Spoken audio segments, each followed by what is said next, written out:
Друзья, добрый день! Сегодня у нас машинка Toyota BB, 2008 год.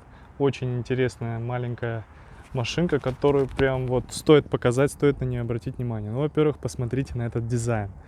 По сравнению с первым поколением, это у нас второе, она очень хорошо изменилась. Прям у нее такие интересные черты стали. Ну, она прям смотрится по-современному.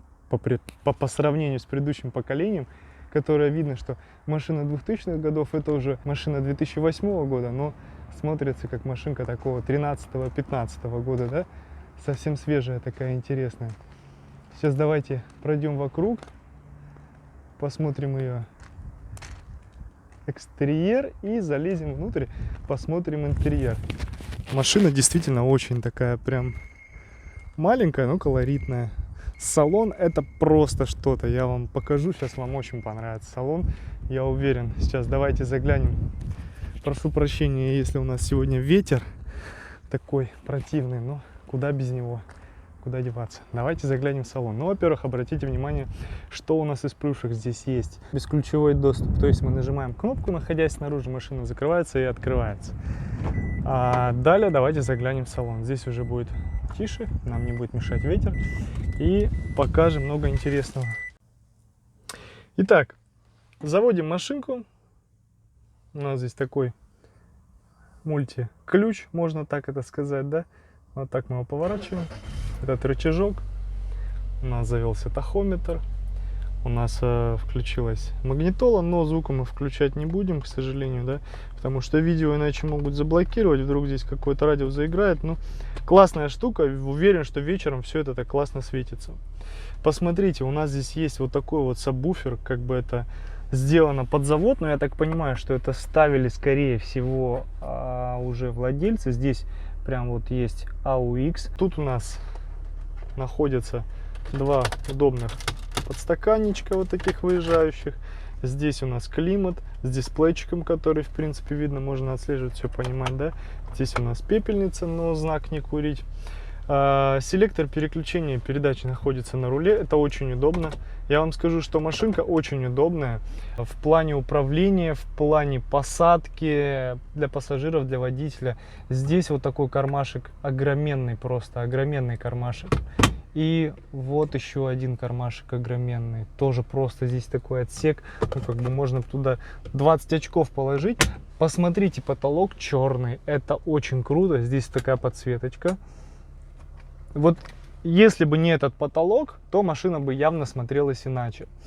То есть у нас там дальше мы сзади видим, что у нас есть отдельные колонки для задних пассажиров, да, и воздуховоды, которые идут также сзади, что немаловажно для задних пассажиров.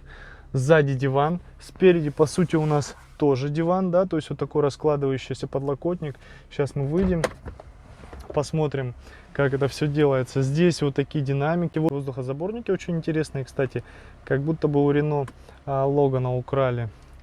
Руль у нас остался от Toyota, да. Ну, вот такие вот чехлы. Под чехлами, в принципе, все норм. Просто, я думаю, прежний владелец захотел просто их поставить для красоты. Кстати, они с шильдиком также BB. И давайте заглянем уже в салон. Здесь огромное количество места, я вам скажу. Очень, ну, наверное, очень трудно найти седан, бизнес-седан даже, в котором будет столько места, разве что, может быть, в Цельсиоре. То есть высота потолков, ну, такая, что просто с ума сойти. То есть вот я, допустим, сел, и, в принципе, ну, у меня над головой еще сантиметров 20 остается. Вот так, кстати, выглядит подсветка этого пульта управления. Давайте еще раз посмотрим, как у нас здесь красиво, да. Ну, очень красиво на самом деле. Машинка такая, прям я вам скажу, бункер. Вот одним словом бункер. Чувствуешь себя как в бункере. Здесь за счет потолка, за счет тонировки так темно. И прям вот чувствуешь очень себя защищенно и комфортно. Хотя машинка маленькая. Вот он динамик, о котором я говорю. Вот воздуходув. Сиденья задние, естественно, складываются. Но здесь для пассажиров ничего такого уникального нету. Да, как бы, то есть только стеклоподъемники и вот эти задние воздуходувы. Теперь мы заглянем. Давайте в багажник. Здесь, в принципе, неплохо место. То есть для такой машины, я считаю, очень даже неплохо. Посмотрите, вот такой багажник.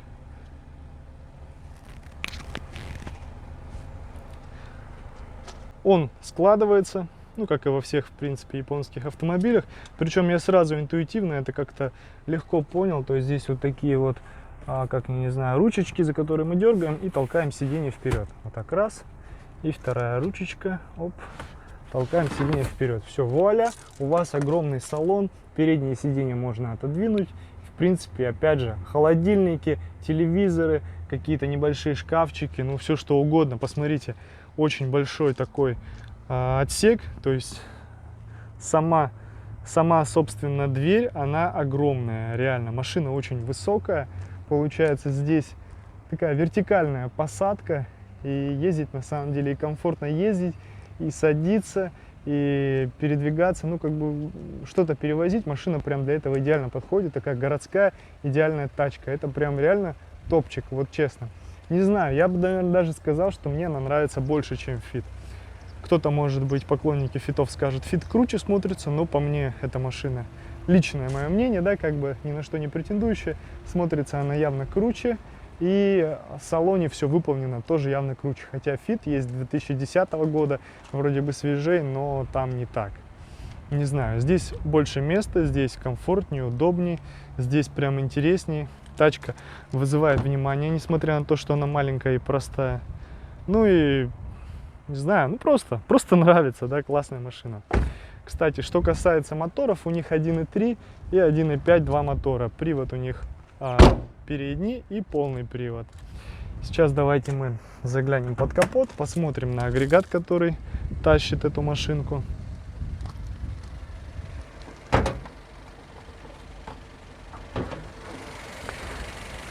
Вот под таким небольшим капотом находится достаточно компактный мотор. Все, в принципе, я так вижу, спрятано вниз. То есть все это удалось разместить за счет вертикальности. То есть, можно сказать, под мотором прям сразу находится коробка. Как-то это все так сделано. Очень интересно. Ну, состояние отличное, в принципе, все здесь хорошо. Немного пыли единственное, но машинка классная. Капот, посмотрите, он прям очень короткий, ну, сантиметров примерно 60, наверное, 70. Вот примерно такое у него расстояние. Классная машинка, я вам рекомендую ее. Обратите внимание, классно смотрится. Есть, конечно, поинтереснее комплектации какие-то, больше электроники. Но здесь, в принципе, все то, что нужно, есть. То есть электрозеркала, электростеклоподъемники, бесключевой доступ, то есть кондиционер, музыка хорошая у нее очень. То есть я уверен, что она качает как бы больше. На самом деле для такой машинки требовать от нее не стоит. То есть для такого класса, я считаю, это более чем. То есть тот же Fit у нас чем-то таким уникальным, сверхвыдающимся не отличается. Ну и где вы найдете вот такой, кстати, пульт управления? Это реально очень круто. То есть людям будет садиться интересно в эту машину, вы их будете удивлять, я уверен. Вот. Все, ребятки, всем пока, спасибо за просмотр, ставьте лайки, подписывайтесь, давайте вместе любить японские машины, ездить на них, кайфовать и получать удовольствие. Все, всем пока, всем удачи.